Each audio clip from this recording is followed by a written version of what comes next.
চলে গেল কত ৩৯ লক্ষ বার। ১০ লক্ষ বার আমাদের কৃমি রূপে জন্মগ্রহণ করতে হয়েছে। শেষে যখন আমরা মৌমাছি রূপে জন্মগ্রহণ করলাম এবং ওই মৌচাকে মধু জমা করে সেই মধু যখন প্রভুর নামে নিবেদন করা হয়েছে, তখন আমরা এই কৃমি জনি দিয়ে মুক্তি পেলাম। চলে গেল কত ৪৯ লক্ষ বার। রুদ্র লক্ষণ পক্ষিণ, রুদ্র কথার অর্থ কি ১১ লক্ষ বার আমাদের পক্ষী রূপে জন্মগ্রহণ করতে হয়েছে।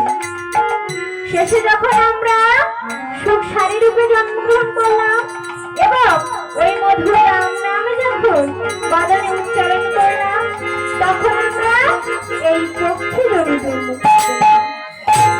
চলে গেল কত ৬০ লক্ষ জনিবার। ৫২০ লক্ষ।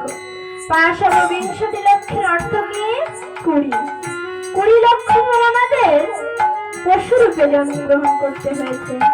শেষে যখন আমরা গাভী রূপে জন্মগ্রহণ করলাম এবং ওই গাভীর দুধ দিয়ে ঘৃত ছানা মিষ্টি মিষ্টান্ন তৈরি করে যখন প্রভুর নামে নিবেদন করা হয়েছে, তখন আমরা এই পশু জনিতে মুক্তি পেয়েছি।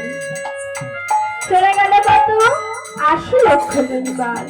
আর এই ৮০ লক্ষ জনিবার ভ্রমণ করার পর এই ৪ লক্ষ বার আমাদের এই সাধের মানব জন্ম। যখন আমরা মাতৃগর্ভে ঊর্ধ্বপদে হেঁটে উঠেছিলাম, তখন আমরা হা গৌর প্রাণ গৌর বলে কেঁদেছিলাম, হা গোবিন্দ প্রাণ গোবিন্দ বলে কেঁদেছিলাম।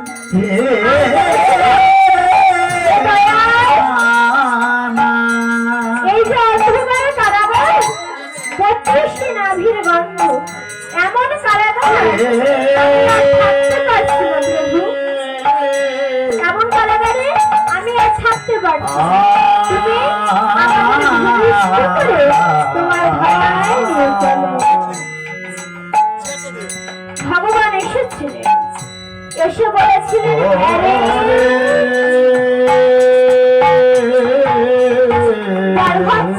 তোর কি হয়েছে? তখন আমরা বলেছিলাম, দেখো না প্রভু, আমরা কত কষ্টে আছি, তুমি আমাদের ভূমিষ্ঠ করে তোমার ধরায় নিয়ে চলো, তুমি যা বলবে আমরা তাই করব। প্রভু বলছে, ভক্ত তোরা করবি তো? বল ভক্ত, আমি যা বলবো তোরা তাই করবি তো? তাহলে শোন, তোদের কিছুই করতে হবে না, শুধু তোরা ধরায় গিয়ে আমার নাম করা ভুলে যাস না। এই যেখানে যেমন নাম করছিস, তোরা যেন ধরায় গিয়ে আমার নাম করা ভুলে যাস না ভক্ত, তোরা ধরায় গিয়ে আমার নাম করিস, আমি তোদের ভূমিষ্ঠ করে দেব। এই বলে প্রভু আমাদের ভূমিষ্ঠ করে দিলেন।